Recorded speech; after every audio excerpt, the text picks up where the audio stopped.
Why exactly gay men shouldn't support feminism. Hashtag GigTow. Hey, it's Prince of Queens, and for some reason, after close to 2 years of uploads, I never just sat down and explained to whichever members of the gay male demographic that I can get watching my videos just why, in simple terms, exactly they shouldn't consider themselves feminists or support feminism as a broader concept. I'm glad, though, that I can make this video at this moment in time, as I have close to 500 videos. I have a lot more knowledge and experience, and can also refer people to older videos of mine so that people know where I stand.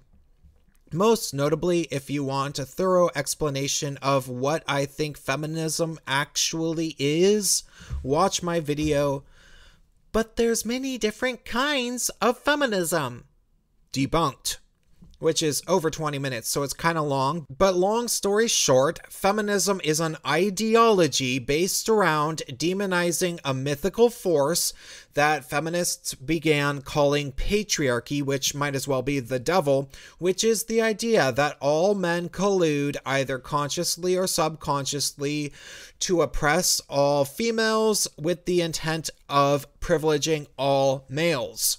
True, most people who would call themselves feminists don't even so much as know that, but this theory that we live in an omnipotent female oppressing patriarchy is still the backbone of every gender studies department, feminist media company, feminist organization, much of the family court system, domestic violence counseling services, and countless other things.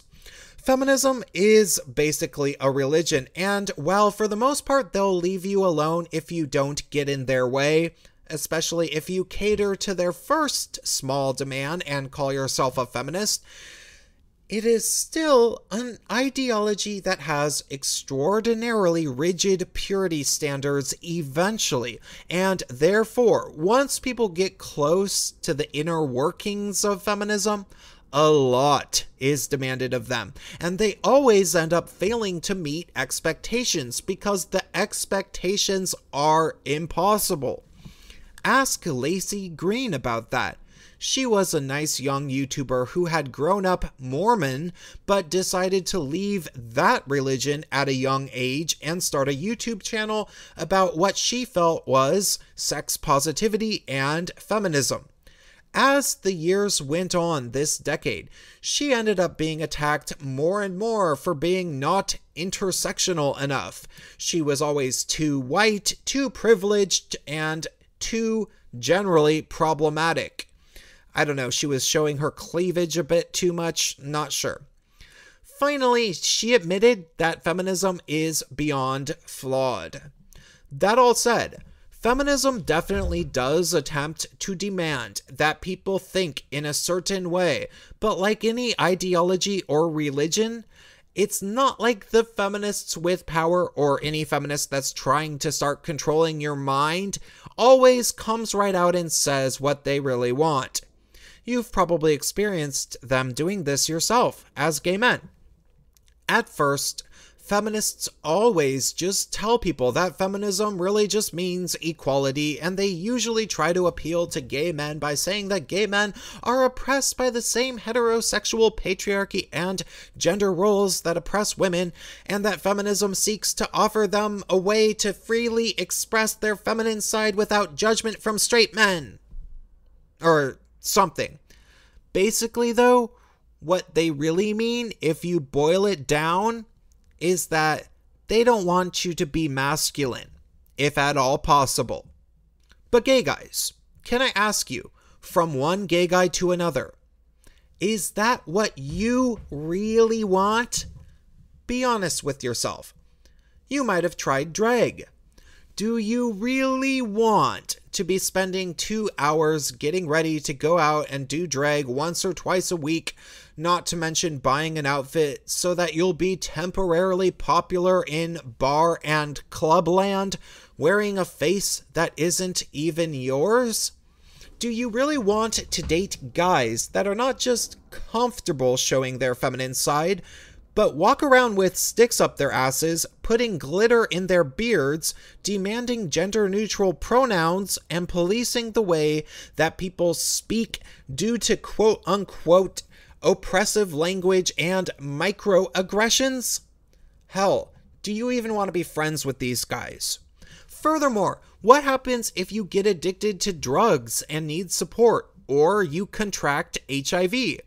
Do you want the head of the nonprofit organization that is supposed to help you to be feminist-headed, led by a woman? Or would you prefer that it be headed by a gay man, who is probably not just more qualified as a worker, but also understands the gay male community? Honestly, I don't even need to hear an answer from you, because you know what the answer is. Don't lie to yourself about any of this stuff. You're still a man, and you still want to be around men. You still have a dick, and if you think that you can just go ahead and pretend you aren't a male and solve all of your problems that way, I have numerous videos about that too, including ones about TERFs, who are the last people willing to let you grab some of the feminist pie. Here's the thing, gay dudes.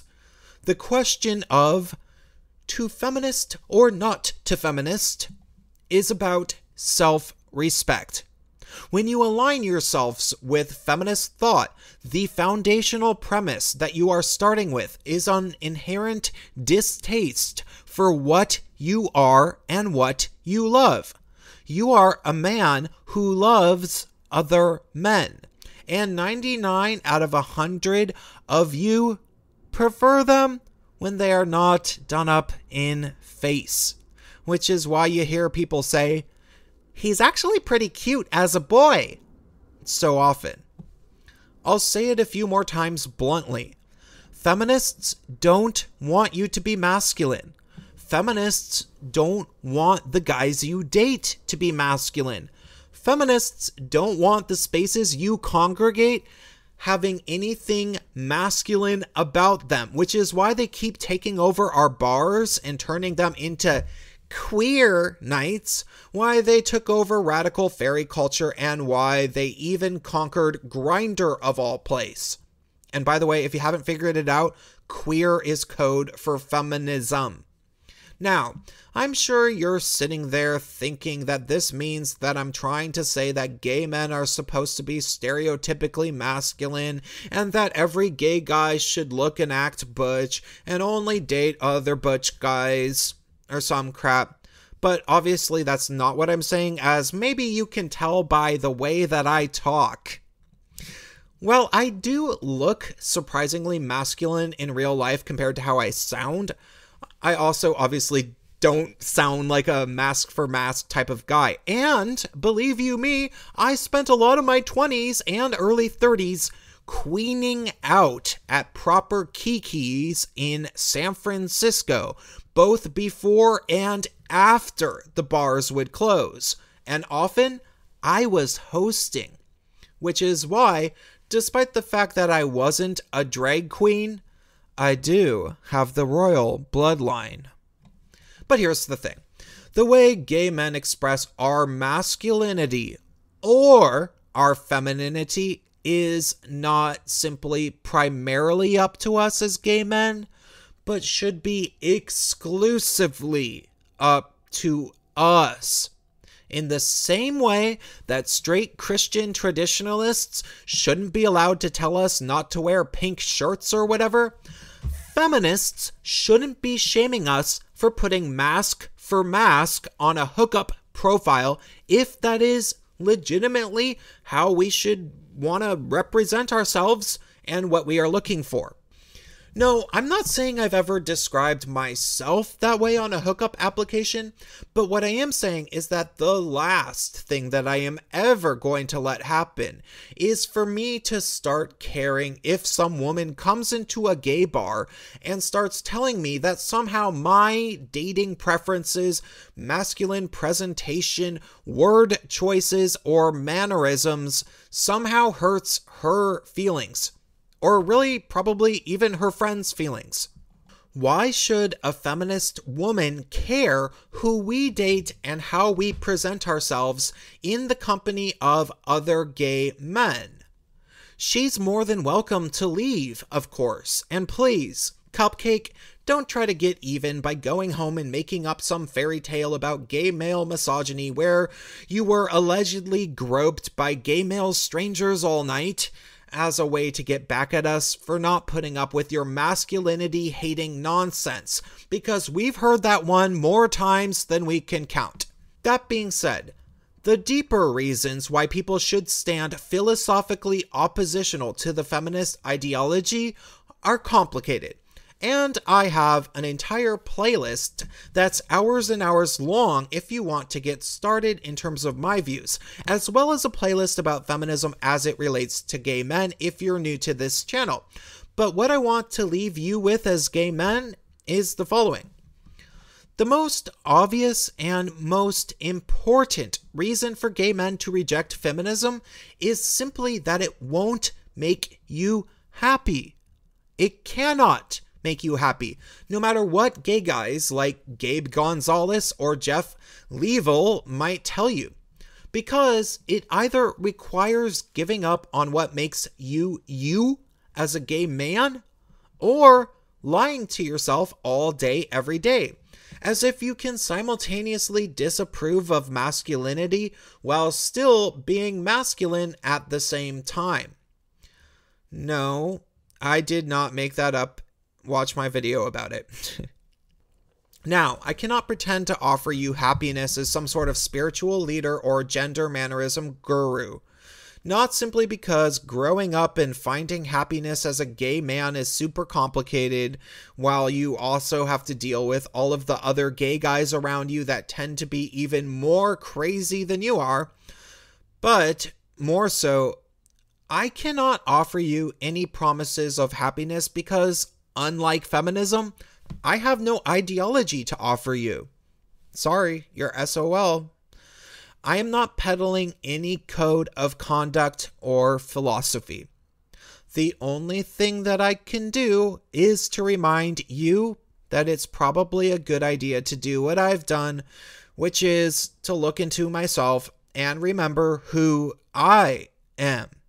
And I am a homosexual male. Not a non-binary femme. Not even a queer. I'm just a gay man. From there, I can learn what I need to know to make myself happy. On good days, if I get lucky. That's all I have to say for this video. If you liked it, please consider donating to me on PayPal or Patreon so I can keep making videos. Yes, there's a chance that I could eventually not be able to do this. Have a good one.